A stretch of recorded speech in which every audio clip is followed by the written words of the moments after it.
Carbon carbon নিজেদের মধ্যে bond তৈরি করার মাধ্যমে কিন্তু এরকম অসংখ্য যৌগ তৈরি করতে পারে। নিউট্রন থাকে একটা, তার ফলে কি হয়, ভর সংখ্যা 2 হয়। আর টাইট্রিয়ামের মধ্যে থাকে, হিট দিলে পরে উৎপন্ন হবে 2PbO প্লাস 4NO2 প্লাস তার সঙ্গে উৎপন্ন হবে O2। Hello everyone, welcome to digital পড়াশোনা একাডেমি। আশা করছি তোমরা সকলে ভালো আছো, সুস্থ আছো এবং গুছিয়ে তুমি তোমার পরীক্ষা প্রস্তুতি চালিয়ে যাচ্ছ। তোমাদের পরীক্ষা প্রস্তুতিকে আরও ভালোভাবে সামনের দিকে এগিয়ে নিয়ে যাওয়ার জন্য তোমাদের জন্য বেশ কিছু নতুন ব্যাচে আমাদের ভর্তি প্রক্রিয়া শুরু হয়েছে। তার মধ্যে তোমরা এই যে জেনারেল সায়েন্স, ম্যাথ, রিজনিং এর যে কম্বাইন্ড ফাউন্ডেশন ব্যাচটা রয়েছে 3 নম্বর ব্যাচ, এই ব্যাচটাতে তোমরা যদি এখন ভর্তি হও, ভর্তির জন্য কিন্তু ইনস্টলমেন্ট চলছে। এছাড়া ইনস্টলমেন্টের মাধ্যমে যেমন তোমরা ভর্তি হতে পারবে, তাছাড়া এই ব্যাচে যে সমস্ত স্টুডেন্টরা ভর্তি হবে, বিশেষ করে যারা এএলপি এক্সাম দিতে চাও, এএলপির জন্য একটা গুরুত্বপূর্ণ সাবজেক্ট হচ্ছে basic science and engineering drawing. যারা এই ব্যাচটাতে ভর্তি হবে তারা যদি বেসিক সায়েন্স ইঞ্জিনিয়ারিং ড্রয়িং এর ব্যাচে ভর্তি হও, তার জন্য তাদেরকে 33% ডিসকাউন্ট দেওয়া হবে, কেবলমাত্র যারা এই ব্যাচটাতে ভর্তি হবে তাদের জন্যই। এছাড়া আমাদের জেনারেল সায়েন্সের ব্যাচ রয়েছে, ম্যাথ রিজনিং এর ব্যাচ রয়েছে এবং ম্যাথ রিজনিং এর উপর প্র্যাকটিস ব্যাচ রয়েছে। যাদের যেটা প্রয়োজন আছে তারা সেই মোতাবেক ব্যাচে ভর্তি হয়ে যেতে পারো। আজকে আমাদের যেটা পিওয়াইকিউ সিরিজের ক্লাস চলছে এবং আজকের আমাদের পিওয়াইকিউ সিরিজের ক্লাসে আমরা আজকে আলোচনা করব নন মেটাল অ্যান্ড দেওয়ার কম্পাউন্ড, অর্থাৎ অধাতু এবং অধাতু থেকে উৎপন্ন হওয়া যে সমস্ত পদার্থগুলো রয়েছে, যৌগগুলো রয়েছে, সেই সমস্ত নিয়ে আজকে আমাদের এই ক্লাসটা অনুষ্ঠিত হবে। প্রতিদিনকার মতন আজকের ক্লাসেও কিছুটা থিওরি বলা হবে এবং প্রত্যেকটা কোশ্চেনকে ডিটেলসে অ্যানালিসিস করে দেওয়া হবে, যেগুলো বিগত দিনে পরীক্ষায় এসেছে এবং আগামী দিনে যে কনসেপ্টের উপর ভিত্তি করে কোশ্চেন আসার চান্সেস রয়েছে সেই টাইপের কোশ্চেন নিয়েই আজকে আমাদের সমগ্র ক্লাসটা অনুষ্ঠিত হবে। আশা করছি সকলে ঠিক মতন ভালোভাবে প্রিপারেশন নিয়েছো এবং সকলে ঠিক মতন ভালোভাবে ক্লাসটা করতে পারবে এবং এই সিরিজের বাকি ক্লাসগুলো অবশ্যই করে দেখবে, কারণ প্রত্যেকটা কিন্তু আমরা চ্যাপ্টার ধরে ধরে আমরা এই প্রিভিয়াস ইয়ার কোশ্চেন সলভের ক্লাসটা চালিয়ে নিয়ে যাচ্ছি এবং আগামী দিনে বাকি যে সমস্ত চ্যাপ্টারগুলো আছে সেগুলোকেও কমপ্লিট করে দেওয়া হবে। তো চলো শুরু করা যাক আজকে আমাদের ক্লাস এবং আজকের ক্লাসের প্রথম কোশ্চেন কি রয়েছে দেখে নেওয়া যাক। বলছে প্যাকেটজাত আলুর চিপসের জারণ প্রতিরোধ করার জন্য কোন গ্যাস ব্যবহার করা হয়? অর্থাৎ আমরা যে প্যাকেটজাত যে আলুর চিপস বা প্যাকেটজাত যে সমস্ত খাবারগুলো কিনি তেলে ভাজা জাতীয়, সেই সমস্ত জিনিসগুলোর যাতে জারণ না হয়। জারণ হলে কি হবে, ওই যে ওই সমস্ত জিনিসগুলোর কি হয়, ফ্যাট থাকে, এছাড়া ওর মধ্যে বিভিন্ন কার্বোহাইড্রেটস থাকে। এগুলো কি হয়, যদি অক্সিজেনের উপস্থিতিতে জারিত হয়ে যায় তাহলে পারে সেখানে পচে যেতে পারে জিনিসটা, বাজে গন্ধ তৈরি হতে পারে। তুমি নর্মালি বাড়িতে কোনো জিনিস এমনি ভেজে রেখে দেবে বা রান্না করে রেখে দেবে, কিছু সময় পর সেটা কি হবে, জারিত হয়ে নষ্ট হয়ে যায়, সেটাকে খাওয়া যায় না, সেটা টকে যায়।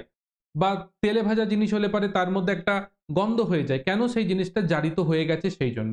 কিন্তু প্যাকেটজাত যে জিনিসগুলো, সেটা ভাবো কবে কোম্পানি থেকে প্যাকেট বেরোচ্ছে, তারপর তুমি সেই জিনিসটাকে খাচ্ছ, তখনও জিনিসটার সেই ক্র্যাঞ্চি ভাব রয়েছে, একই সঙ্গে সঙ্গে সেই জিনিসটা কি আছে, কোনো গন্ধ হয়নি, তরতাজা রয়েছে, স্বাদও ঠিকঠাক আছে।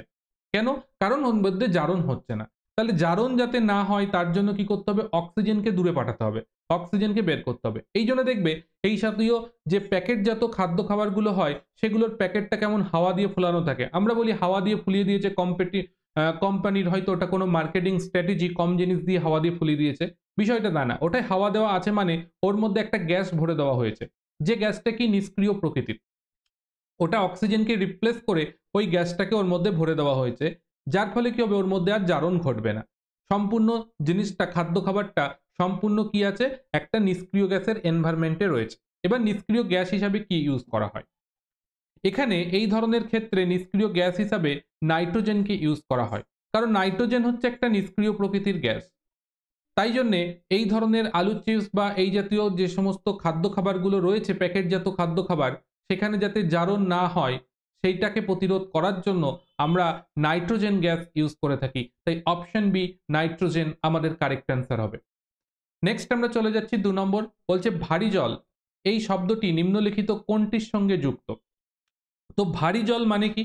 ভারী জল বিষয়টা হচ্ছে, আমরা যদি দেখি হাইড্রোজেন, তো এই হাইড্রোজেনের 3খানা আইসোটোপ আছে। হাইড্রোজেনের 3খানা কি আছে, আইসোটোপ আছে। একটার নাম হচ্ছে প্রোটিয়াম, প্রোটিয়াম, একটাকে বলা হয় ডয়টেরিয়াম, ডয়টেরিয়াম, আর একটাকে বলা হয় ট্রিট্রিয়াম বা টাইট্রিয়াম। ঠিক আছে, এই 3টে। এবারে যে প্রোটিয়াম যে রয়েছে, তার মধ্যে কি আছে, তার মধ্যে একটাই মাত্র প্রোটন থাকে, ওটাকে H1H লেখা হয়। ডয়টেরিয়ামের মধ্যে প্রোটন থাকে একটা, নিউট্রন থাকে একটা, তার ফলে কি হয়, ভর সংখ্যা 2 হয়। আর টাইট্রিয়ামের মধ্যে থাকে দুটো নিউট্রন একটা প্রোটন। ঠিক আছে, তাহলে আমাদের মনে রাখতে হবে, অনেক সময় প্রশ্ন আসে পরীক্ষায় যে নিউট্রন বিহীন একটা পরমাণুর নাম বলো, তাহলে সেটা মনে রাখতে হবে হাইড্রোজেন বা প্রোটিয়াম সেটা হচ্ছে একটা নিউট্রন বিহীন পরমাণু, যেখানে কোনো নিউট্রন থাকে না, শুধুমাত্র প্রোটন উপস্থিত থাকে। ডয়টেরিয়ামের মধ্যে কি থাকে, একটা নিউট্রন একটা প্রোটন থাকে, তাই ভর সংখ্যা 2 হয়।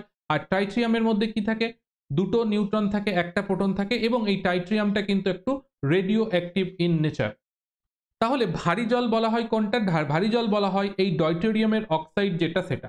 আমরা নর্মাল জল মানে দেখি H2O, আর ভারী জল মানে হচ্ছে D2O, যেটাকে বলা হয় ডয়টেরিয়াম অক্সাইড। এই যে ডয়টেরিয়াম অক্সাইড বা D2O, এটাকে আমরা ভারী জল হিসাবে চিনে থাকি। এটার ব্যবহার কোথায় হয়, এটার ব্যবহার হয় পারমাণবিক চুল্লিতে। কি করতে, পারমাণবিক চুল্লিতে কি কাজে লাগে, পারমাণবিক চুল্লিতে এটাকে ব্যবহার করা হয় মডারেটর হিসাবে, এবং এটা শীতলকারক পদার্থ হিসাবে ইউজ করা হয় পারমাণবিক শক্তি কেন্দ্রে। তাই এর ইউজেসটা কোথায় দেখব, এর ইউজেসটা হচ্ছে পারমাণবিক শক্তি কেন্দ্রে এটার ব্যবহার হয়। তাই অপশন সি এক্ষেত্রে আমাদের কারেক্ট অ্যান্সার হয়ে যাবে। নেক্সট আমরা চলে যাচ্ছি 3 নম্বর কোশ্চেন। বলছে তড়িৎ রাসায়নিক শ্রেণী অনুযায়ী একটি ধাতুর অবস্থান হাইড্রোজেন সাপেক্ষে ড্যাশ হলে ধাতুটি হাইড্রোজেনকে প্রতিস্থাপিত করতে পারবে। তাহলে আমাদের তড়িৎ রাসায়নিক শ্রেণী দেখতে হবে। তড়িৎ রাসায়নিক শ্রেণীতে তুমি দেখতে পাচ্ছ এখানে হাইড্রোজেন আছে। তড়িৎ রাসায়নিক শ্রেণী অনুযায়ী আমরা জানি ওপর দিকে যারা রয়েছে তারা হচ্ছে কি খুব সক্রিয়, তাদের সক্রিয়তা বেশি হয়, আর নিচে যারা আছে তাদের সক্রিয়তা কম হয়। অর্থাৎ ওপর দিকে যারা আছে এই সমস্ত ধাতুর কি প্রচুর ক্ষমতা, জোর যার মুলুক তার, অর্থাৎ এরা যে এদের নিচে থাকা যে কোনো ধাতুকে বা অন্য যেই থাকুক না কেন তাদেরকে প্রতিস্থাপিত করে দিতে পারে। তাহলে হাইড্রোজেনকে প্রতিস্থাপিত করতে গেলে সেই ধাতুগুলোর অবস্থান কোথায় হতে হবে, তড়িৎ রাসায়নিক শ্রেণীর ওপরের দিকে, অর্থাৎ হাইড্রোজেনের ওপরে অবস্থান হতে হবে।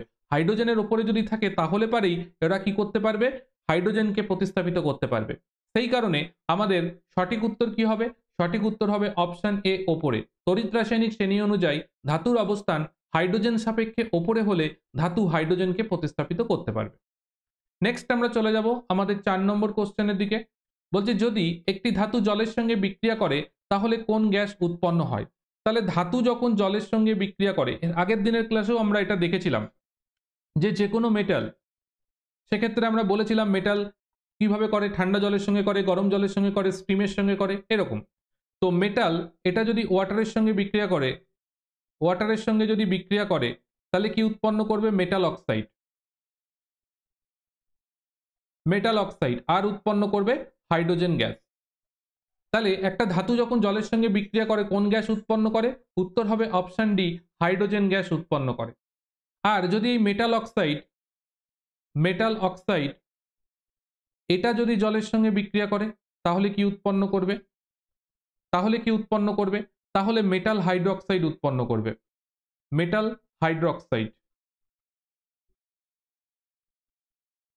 হাইড্রোক্সাইড উৎপন্ন করবে যখন মেটাল অক্সাইড জলের সঙ্গে বিক্রিয়া করে। তো এই দুটো জিনিসকে মনে রাখতে হবে, প্রশ্ন আসছে যখন এই টাইপের কোশ্চেন হতে পারে। নেক্সট আমরা চলে যাব 5 নম্বর কোশ্চেন। বলছে হাইড্রোজেন পরমাণুর ইলেকট্রন বিন্যাসে নিম্নলিখিতগুলির মধ্যে কোনটির সঙ্গে সদৃশ্য রয়েছে। তো হাইড্রোজেনের যদি ইলেকট্রন বিন্যাস দেখো, হাইড্রোজেনের একটাই প্রোটন থাকে, তার ফলে ওর ইলেকট্রন বিন্যাস কি হচ্ছে, সর্ববহিস্থ কক্ষে একটি মাত্র ইলেকট্রন উপস্থিত থাকে। তুমি যদি ক্ষারীয় মৃত্তিকা ধাতুর ক্ষেত্রে দেখো তাহলে সর্ববহিস্থ কক্ষে দুখানা ইলেকট্রন থাকবে। নিষ্ক্রিয় গ্যাসের ক্ষেত্রে দেখো হিলিয়াম বাদে বাকিদের ক্ষেত্রে 8টা ইলেকট্রন থাকে। ক্ষার ধাতুর ক্ষেত্রে যদি দেখো সর্ববহিস্থ কক্ষে একটা ইলেকট্রন থাকে, আর হ্যালোজেনের যদি দেখো তাহলে সর্ববহিস্থ কক্ষে 7টা ইলেকট্রন থাকে। তাহলে হাইড্রোজেনের ইলেকট্রন বিন্যাস আর এই ক্ষার ধাতুর ইলেকট্রন বিন্যাস সেম হচ্ছে, কারণ প্রত্যেকেরই সর্ববহিস্থ কক্ষে একটা মাত্র ইলেকট্রন থাকে। এই জন্য হাইড্রোজেনকে কি করা হয়েছে, ক্ষার ধাতুর সঙ্গে একই শ্রেণীতে থাকার পারমিশন দেওয়া হয়েছে। নেক্সট, এক অণু ওজোন গ্যাসের মধ্যে কত পরমাণু অক্সিজেন উপস্থিত থাকে। ওজোন মানে হচ্ছে O3, এটা হচ্ছে ওজোন গ্যাস। তাহলে এর মধ্যে আমরা যদি দেখি তাহলে 3খানা কি আছে, অক্সিজেন পরমাণু আছে। 3খানা অক্সিজেন পরমাণু যুক্ত হয়ে ওজোন গ্যাস উৎপন্ন হয়েছে। এই ওজোন একটা খুব গুরুত্বপূর্ণ গ্যাস। এই ওজোন গ্যাস পৃথিবীর যে বায়ুমণ্ডলের যে স্ট্র্যাটোস্ফিয়ার নামক স্তর রয়েছে সেখানে এটা অবস্থান করে একটা ওজোন লেয়ার গঠন করেছে। এই ওজোন লেয়ার করে সূর্য থেকে যে ইউভি রশ্মি আসে তার মধ্যে ইউভি বি যে রশ্মি, যেটা মারাত্মক ক্ষতিকারক, এই ইউভি বি এই রশ্মিটাকে কি করে, প্রতিহত করে, যার ফলে মানুষজন স্কিন ক্যান্সারের হাত থেকে রক্ষা পায়। তবে এটা যেমন উপরের বায়ুমণ্ডলে ভালো পদার্থ হিসাবে ওজোন কাজ করে, একই সঙ্গে আমাদের গ্রাউন্ড লেভেলে ওজোন কিন্তু একজন বায়ুদূষক পদার্থ বা পলিউটেন্ট হিসাবে কাজ করে। এর প্রভাবে কি হয়, রেসপিরেটরি ডিজিজ হতে পারে। তাই নিচের গ্রাউন্ড লেভেলে ওজোন কিন্তু একটা পলিউটেন্ট হিসাবে কাজ করে, বাট আপার অ্যাটমসফিয়ারিক লেয়ার স্ট্র্যাটোস্ফিয়ারে ও কিন্তু আমাদের উপকার করছে, একটা ওই ইউভি রশ্মি প্রোটেকশন হিসাবে একটা ওজোনের বলয় তৈরি করেছে, যার ফলে সূর্য থেকে এই বেগুনি রশ্মি আসতে পারে না। তবে বর্তমানে এই ওজোন গ্যাস কিন্তু লেয়ারটা মারাত্মকভাবে ক্ষতিগ্রস্ত হচ্ছে বিভিন্ন আমাদের কার্যকলাপের কারণে। সেই জন্যে আমাদের সেই সমস্ত কার্যকলাপগুলোকে রোধ করাটা খুব জরুরি এবং খুব প্রয়োজন হয়ে পড়েছে। নেক্সট আমরা এগিয়ে যাব আমাদের পরবর্তী 7 নম্বর কোশ্চেনে। বলছে যখন লেড নাইট্রেটকে অনবরত উত্তপ্ত করা হবে তখন যে বাদামি রঙের গ্যাসটা নির্গত হয় সেই গ্যাসটার নাম কি তোমার কাছে জানতে চাওয়া হয়েছে। তাহলে লেড নাইট্রেটের আগে সংকেত জানতে হবে, সেটা হচ্ছে PbNO3 হোল্ড ওয়াইজ, এটা হচ্ছে লেড নাইট্রেটের সংকেত। তোমাকে বলা হচ্ছে এই যে লেড নাইট্রেট রয়েছে, এই লেড নাইট্রেটকে উত্তপ্ত করার কথা বলা হয়েছে, হিট দেওয়ার কথা হয়েছে। হিট দিলে পরে উৎপন্ন হবে 2PbO প্লাস 4NO2 প্লাস তার সঙ্গে উৎপন্ন হবে O2। এই যে এখানে PbO উৎপন্ন হয়েছে, এই লেড নাইট্রেটকে যখন হিটিং করা হয় তখন একটা টেস্ট টিউবের মধ্যে নিয়ে তো হিটিং করা হয়। তো একটা টেস্ট টিউবের মধ্যে নিয়ে যখন আমরা হিটিং করি লেড নাইট্রেটকে, তখন এই টেস্ট টিউবের মধ্যে নিচে একটা পদার্থ পড়ে থাকে, সেটার রং হয় হলুদ। এই যে হলুদ রঙের যে পদার্থটা পড়ে থাকে তার নাম হচ্ছে lead oxide, PbO, lead oxide পড়ে থাকে। প্রশ্ন সেটাও হতে পারত যে হলুদ রঙের যে সাবস্টেন্সটা পড়ে থাকে তার নাম কি, সেটা হচ্ছে লেড অক্সাইড পড়ে থাকে। আর এই বাদামি রঙের একটা গ্যাস এখান দিয়ে বেরোতে দেখা যায়, সেটার নামই হচ্ছে তোমার নাইট্রোজেন ডাইঅক্সাইড, NO2 বা নাইট্রোজেন ডাইঅক্সাইড। সেটা এই টেস্ট টিউবের মুখ দিয়ে ব্রাউন কালারের বেরোতে থাকে। তাহলে আমাদের সঠিক উত্তর যেটা হয়ে যাবে সেটা option B, nitrogen dioxide. Next আমরা এগিয়ে যাব আমাদের 8 নম্বর কোশ্চেন। বলছে অ্যামোনিয়া উৎপাদনের বাণিজ্যিক পদ্ধতিটির নাম কি। তো অ্যামোনিয়া উৎপাদনের বাণিজ্যিক পদ্ধতি, যে পদ্ধতিতে অ্যামোনিয়া উৎপন্ন করা হয় বাণিজ্যিকভাবে, সেটা কি? সেই পদ্ধতিটা এইরকম যে নাইট্রোজেন তার সঙ্গে হাইড্রোজেনের বিক্রিয়া করানো হয়, নাইট্রোজেনের সঙ্গে হাইড্রোজেনের বিক্রিয়া করা হয়, এটা একটা রিভার্সিবল প্রসেস, তার ফলে অ্যামোনিয়া NH3 উৎপন্ন হয়। ঠিক আছে, এখানে 1:3 রেশিও দেওয়া হয়, তার ফলে এটা হয়, বিক্রিয়াটা এটা সম্পন্ন হয়। এবার এই যে বিক্রিয়াটা, এটা একটা রিভার্সিবল প্রসেস। এই রিভার্সিবল প্রসেসটাকে একমুখী করে রাখার জন্য, একমুখী করার জন্য বাণিজ্যিকভাবে যেহেতু উৎপাদন করব, তাহলে আমাকে বেশি কোয়ান্টিটিতে অ্যামোনিয়া উৎপন্ন হতে হবে। তাই জন্যে একটা প্রসেস তৈরি করা হয়েছিল। যে প্রসেস যে কি করা হয়েছিল, বলা হয়েছে যে 400 থেকে প্রায় 450 ডিগ্রি সেলসিয়াস উষ্ণতায় বিক্রিয়াটাকে করাতে হবে এবং একই সঙ্গে এখানে 200 ATM চাপের মধ্যে বিক্রিয়াটাকে করাতে হবে এবং এখানে ক্যাটালিস্ট হিসাবে লোহাচূর্ণ একটা অনুঘটক ইউজ করতে হবে। এই কন্ডিশনগুলো অ্যাপ্লাই করা হয় যদি, তাহলে বিক্রিয়াটি একমুখী হয়ে যাবে, নাইট্রোজেন এবং হাইড্রোজেন বিক্রিয়া করে অ্যামোনিয়া উৎপন্ন হবে। এই যে প্রসেসটার কথা বললাম, এই প্রসেসটার নামই হচ্ছে হেবার প্রসেস, যে পদ্ধতিতে এই ধরনের নাইট্রোজেন এবং হাইড্রোজেনকে 1:3 রেশিওতে মিশিয়ে 400 থেকে 450 ডিগ্রি সেলসিয়াস উষ্ণতায় 200 ATM চাপে লোহচূর্ণ অনুঘটকের উপস্থিতিতে প্রসেসটা করা হয়, যার ফলে বেশি পরিমাণ অ্যামোনিয়া উৎপন্ন করা সম্ভব হয়। তো এটাই হচ্ছে হেবার পদ্ধতি। এবং এখানে মলিবডেনাম নামক এক ধরনের মৌল আছে, সেটাকে ইউজ করা হয়, সেটা প্রোমোটার হিসাবে কাজ করে, অর্থাৎ ক্যাটালিস্টের কাজটাকে আরো এফেক্টিভ ওয়েতে করার জন্য এমো নামক একটা যে মলিবডেনাম নামক একটা যে মৌল রয়েছে সেটাকে ইউজ করা হয়। তো আমাদের সঠিক উত্তর অপশন ডি, হেবার প্রসেস এখানে হয়ে যাবে। নেক্সট আমরা চলে যাচ্ছি 9 নম্বর কোশ্চেন। 9 নম্বর কোশ্চেন বলছে নিম্নলিখিত নাইট্রোজেন অক্সাইডগুলির মধ্যে কোনটি লাফিং গ্যাস নামে পরিচিত। লাফিং গ্যাস, তো লাফিং গ্যাস নামে যেটা পরিচিত সেইটার নাম হচ্ছে নাইট্রাস অক্সাইড, N2O বা নাইট্রাস অক্সাইড।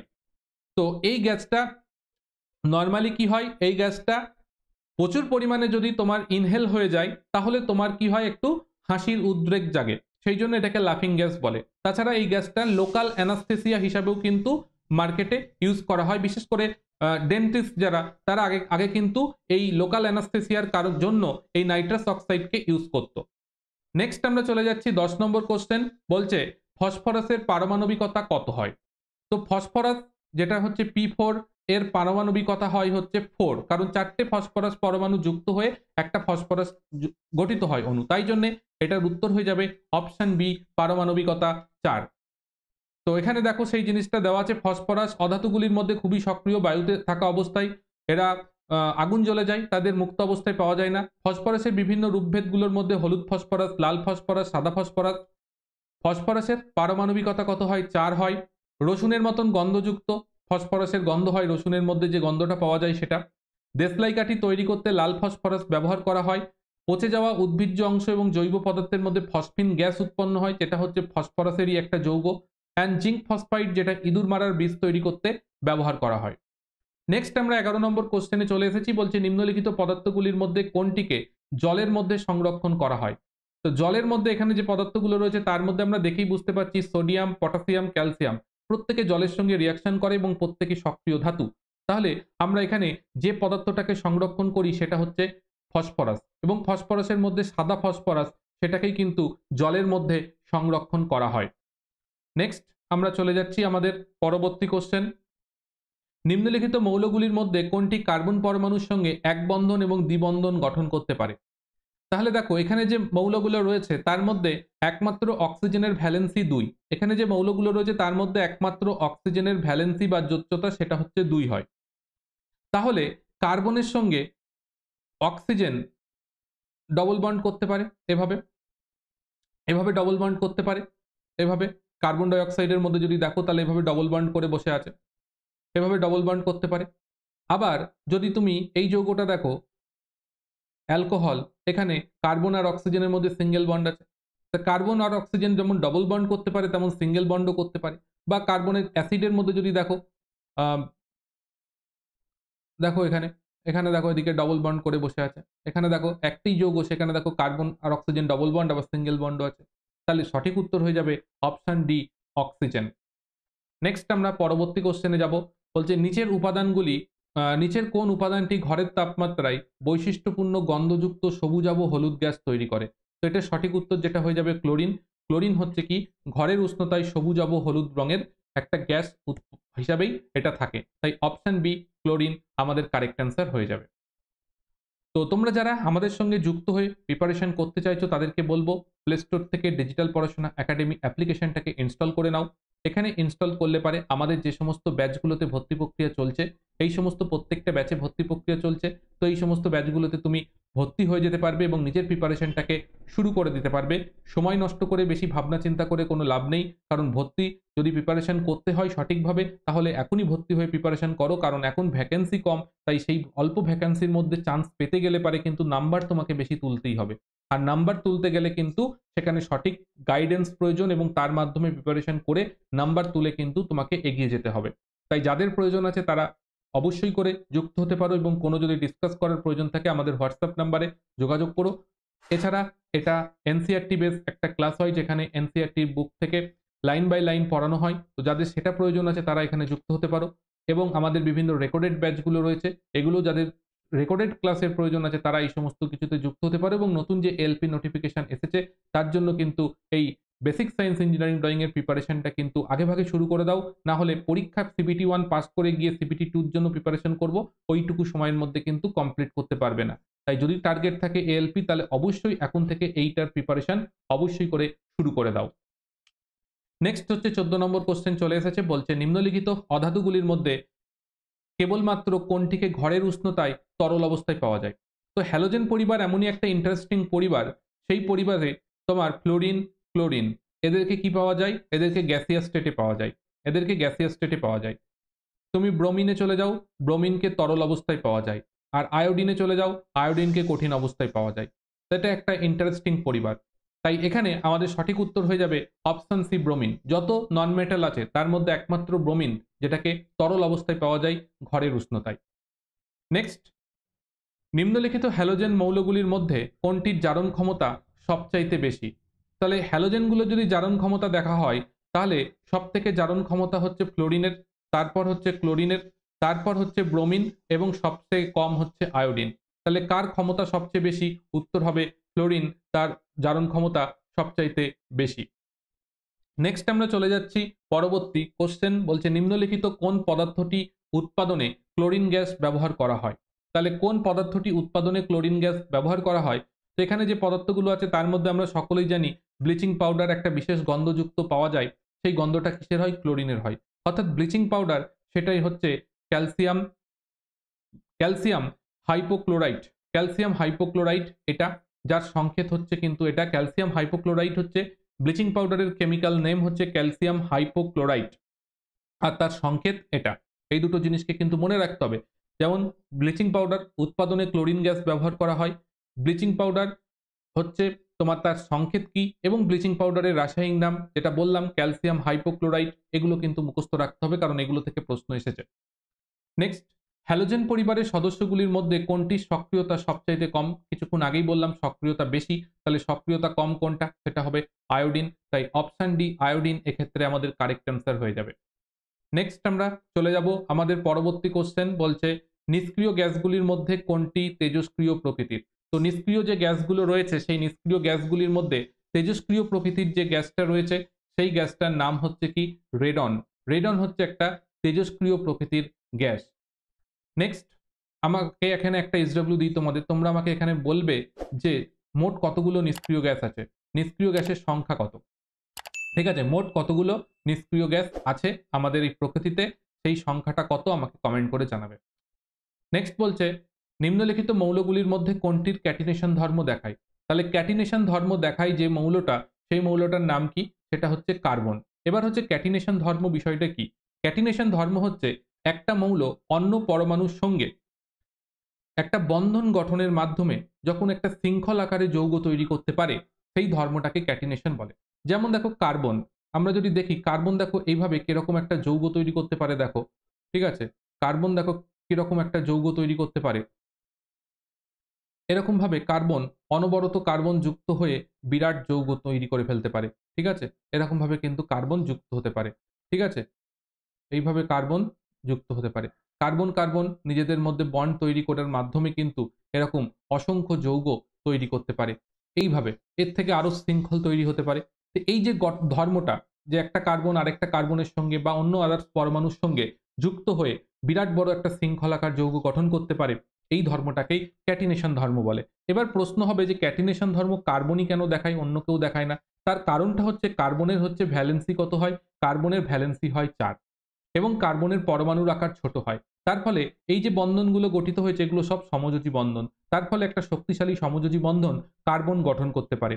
এই কারণের জন্য কার্বন কিন্তু ক্যাটিনেশন ধর্ম দেখাতে পারে। নেক্সট হচ্ছে কার্বনের স্থিতিশীল যৌগ গঠন করতে সক্ষম হয়, তার পেছনে কারণ কি? তার কারণ হচ্ছে কার্বনের আকৃতি ছোট, ভ্যালেন্সি 4 এবং সেখানে একটা শক্তিশালী সমযোজী বন্ধন গঠন করতে পারে। সেই কারণে সমযোজী বন্ধন গঠনের ক্ষমতা রয়েছে, সেই কারণের জন্য কার্বন কিন্তু একটা স্থিতিশীল যৌগ গঠন করতে পারে। নেক্সট বলছে নিম্নলিখিত কার্বন যৌগগুলির মধ্যে কোনটি বায়োগ্যাস এবং মিথেনের এই সিএনজিতে অর্থাৎ কম্প্রেসড ন্যাচারাল গ্যাস তার মধ্যে থাকে? সেটা উত্তর হয়ে যাবে মিথেন। মিথেন হচ্ছে সংকেত CH4। মিথেনের সংকেত কি? মিথেনের সংকেত হচ্ছে CH4। এই গ্যাসটা কিন্তু এই বায়োগ্যাস এবং সিএনজি তার কিন্তু প্রধান উপাদান। নেক্সট বলছে হীরকের মধ্যে অবস্থিত কার্বনের সর্ববহিস্থ কক্ষপথে কতগুলি মুক্ত ইলেকট্রন থাকে? হীরকের স্ট্রাকচার যদি দেখো, এটা হচ্ছে হীরকের স্ট্রাকচার। এখানে প্রত্যেকটা বলের মতন যেগুলো দেখছো সেগুলো হচ্ছে কার্বন। তাহলে এখানে প্রত্যেকটা কার্বন একে অপরের সঙ্গে যুক্ত অবস্থায় থাকে, তার ফলে সর্ববহিস্থ কক্ষে ভ্যালেন্সি ফুলফিল হয়ে গেছে। তার মানে সর্ববহিস্থ কক্ষপথে ইলেকট্রন সংখ্যা 0 হয়। তাই অপশন এ 0 আমাদের কারেক্ট অ্যান্সার হয়ে যাবে। ঠিক আছে, নেক্সট আমরা এগিয়ে যাচ্ছি আমাদের পরবর্তী কোশ্চেন। নিম্নলিখিত পদার্থগুলির মধ্যে কোনটি অগ্নি নির্বাপক হিসাবে ব্যবহার করা হয়? তাহলে অগ্নি নির্বাপক তৈরি করতে যেটা সোডা ওয়াটার অগ্নি নির্বাপক বলা হয় সেটা হচ্ছে NaHCO3 সোডিয়াম বাইকার্বনেট। তার সঙ্গে কি হয়? ওর মধ্যে থাকে H2SO4। এই দুটোর বিক্রিয়া ঘটানো হয়। বিক্রিয়া ঘটানোর ফলে যে যৌগটা উৎপন্ন হয় Na2SO4, তার সঙ্গে উৎপন্ন হয় H2O। এবং তার সঙ্গে আরেকটা জিনিস উৎপন্ন হয়, সেটা কার্বন ডাই অক্সাইড গ্যাস। এই কার্বন ডাই অক্সাইড গ্যাসটাকে স্প্রে করে দিয়ে আগুনটাকে নিভিয়ে ফেলা হয়, কারণ সেখানে অক্সিজেনের মাত্রা কমে যায়। তাহলে এখানে কার্বন ডাই অক্সাইড গ্যাসকে আমরা ব্যবহার করি অগ্নি নির্বাপক যন্ত্র তৈরি করতে। নেক্সট প্রশ্ন বলছে, লেড পেন্সিলে কত শতাংশ লেড উপস্থিত থাকে? নাম লেড পেন্সিল, আসলে বিষয়টা হচ্ছে গ্রাফাইট দিয়ে তৈরি হয়, অর্থাৎ সেটা গ্রাফাইট দিয়ে তৈরি একটা পেন্সিল, সেটাকে আমরা বলে থাকি লেড পেন্সিল। তো এর মধ্যে কি হয়, গ্রাফাইট পেন্সিল, তার মানে এর মধ্যে কি থাকে, এর মধ্যে 0% অফ লেড উপস্থিত থাকে। লেড মানে হচ্ছে পিবি, পিবিকে লেড বলা হয়। আর এর মধ্যে যে লেড পেন্সিল, এর মধ্যে কি থাকে, থাকে গ্রাফাইট, মানে সেটা থাকে কার্বন। অর্থাৎ এখানে পিবি বা লেড, এটা কিন্তু ভুল, লেড থাকে কত, 0% লেস থাকে, এর মধ্যে কোনো লেড থাকে না, নাম লেড পেন্সিল। ঠিক আছে, নেক্সট, জল এবং অন্যান্য পদার্থের দুর্গন্ধতা এবং অশুদ্ধতা শোষণ করতে কার্বনের কোন রূপভেদটি ব্যবহার করা হয়? সেক্ষেত্রে যে জিনিসটা ব্যবহার করা হয় সেটা হচ্ছে কার্বনের চারকোল নামক যে রূপভেদটা রয়েছে সেটাকে ইউজ করা হয়। এটা হচ্ছে একটা কালো, একটা ছিদ্রযুক্ত কালো রঙের একটা সাবস্টেন্স বা পদার্থ, যেটা কি করে, এই সমস্ত অশুদ্ধ বা দুর্গন্ধ বা এই সমস্ত পদার্থের মধ্যে ইউজ করা হলে সেখান থেকে ওই সমস্ত জিনিসগুলোকে শোষণ করে নেয়। ঠিক আছে, এবং জলের পরিশোধন করতে, জল বিশুদ্ধ করতে এগুলো ব্যবহার করা হয়। দেখবে বিভিন্ন যে ওয়াটার পিউরিফায়ার আছে সেখানে বলা হয় অ্যাক্টিভ চারকোল আছে, সেই অ্যাক্টিভ চারকোল আছে মানেই সেটা হচ্ছে এই চারকোলটাকে ইউজ করা হয়। তাই এখানে আমাদের সঠিক উত্তর হয়ে যাবে অপশন বি, চারকোল। এটা হচ্ছে কার্বনের একটা গুরুত্বপূর্ণ রূপভেদ, এবং কার্বনের বিশুদ্ধতম রূপভেদ যেটা, সেটার নাম কি, সেটার নাম আমাকে তোমরা কমেন্ট করে জানাবে যে কার্বনের বিশুদ্ধতম রূপভেদ কোনটা। কার্বনের বিশুদ্ধতম রূপভেদ কোনটি সেটা সকলে কমেন্ট করে আমাকে জানাবে। এটাও তোমাদের SW, কার্বনের বিশুদ্ধতম রূপভেদ কোনটা। তো আজকের ক্লাস এই পর্যন্তই ছিল। নেক্সট আমরা পরবর্তী যে ক্লাস আসবে সেই ক্লাসে আমরা আমাদের কেমিস্ট্রি পার্ট পুরোপুরিভাবে কমপ্লিট হয়ে গেল। এবার আমাদের যেটা বাকি থাকলো এবার হচ্ছে ফিজিক্স পার্টে আমরা যাব। ফিজিক্সের ইলেকট্রিসিটি, ম্যাগনেটিজম, লাইট, এই সমস্ত জায়গাগুলো রয়েছে, এই জায়গাগুলোর উপর করানো হবে, এবং তার পাশাপাশি বায়োলজিরও গুরুত্বপূর্ণ কিছু চ্যাপ্টার আছে অ্যাকর্ডিং টু এনসিইআরটি। তো সেই সমস্ত চ্যাপ্টারগুলো ক্লাস এর পর হতে থাকবে। এবং আগামীকাল তোমাদের যে ক্লাসটা আসবে সেটা হচ্ছে ম্যাথের উপর একটা প্রিভিয়াস ইয়ার সিরিজ আমরা শুরু করছি। তো ম্যাথের প্রিভিয়াস ইয়ার সিরিজের কোশ্চেন আগামীকালকের ক্লাসে অনুষ্ঠিত হবে। এছাড়া তোমরা যারা আমাদের সঙ্গে যুক্ত হয়ে জেনারেল সায়েন্স, ম্যাথামেটিক্স এবং রিজনিং এর কনসেপচুয়াল চ্যাপ্টার ওয়াইজ ক্লাস করতে চাইছো, তাদেরকে একটাই জিনিস বলবো, আমাদের অ্যাপ্লিকেশনে যুক্ত হয়ে যাও, এবং সেখানে সমস্ত ক্লাসের ডেমো ক্লাস, ডেমো পিডিএফ সবকিছু দেওয়া আছে। নিজের প্রয়োজন মতন ব্যাচে ভর্তি হও, এবং যদি কোনো প্রয়োজন থাকে আমার সঙ্গে হোয়াটসঅ্যাপ নাম্বারে যোগাযোগ করে নেবে। এছাড়া সকলকে বলবো আমাদের টেলিগ্রাম চ্যানেল, সেখানে যুক্ত থাকতে পারো। সেখানে যুক্ত হলে ক্লাস নোটিফিকেশন, ইম্পর্টেন্ট আপডেট এবং মক টেস্টের লিঙ্ক সমস্ত কিছু তুমি সেখান থেকে পেয়ে যাবে, এবং সেই মোতাবেক তুমি কাজ করতে পারবে। এছাড়া যারা কেবলমাত্র ইউটিউব থেকে পড়াশোনা করছো তাদেরকে বলবো বিজ্ঞানের সাফল্য ব্যাচটা দেখতে পারো। এটা কিন্তু একটা এফেক্টিভ ব্যাচ, যেখান থেকে কিন্তু গত পরীক্ষাতে কিন্তু প্রায় 50 থেকে 60% কোশ্চেন স্টুডেন্টরা কমপ্লিট করে আসতে পেরেছে শুধুমাত্র এই ব্যাচটাই পড়ে। আর বাকিটা করতে গেলে পরে অবশ্যই তোমাকে এক্সট্রা অ্যাডভান্স লেভেল পড়াশোনা করতে হবে। এছাড়া সকলকে বলবো, এবং যারা আজকে ফার্স্ট টাইম ক্লাস করছো এবং যারা ক্লাস করো অথচ সাবস্ক্রাইব করো না, তাদেরকে বলবো অবশ্যই করে সাবস্ক্রাইব করে আমাদের সঙ্গে যুক্ত থাকো, এবং একটা ক্লাসে অবশ্যই করে লাইক দিয়ে যেও। এবং সকলকে একটাই জিনিস বলবো, তুমি যেভাবে শিখছো সেভাবে যাতে আরো 10 জন শিখতে পারে, তার জন্য অবশ্যই করে ক্লাসগুলোকে শেয়ার করো, যাতে অনেকের কাছে আমরা পৌঁছে যেতে পারি। দেখা হবে আগামীকালকের ক্লাসে। ততক্ষণ পর্যন্ত সকলে ভালো থেকো, সুস্থ থেকো। সকলকে গুড বাই।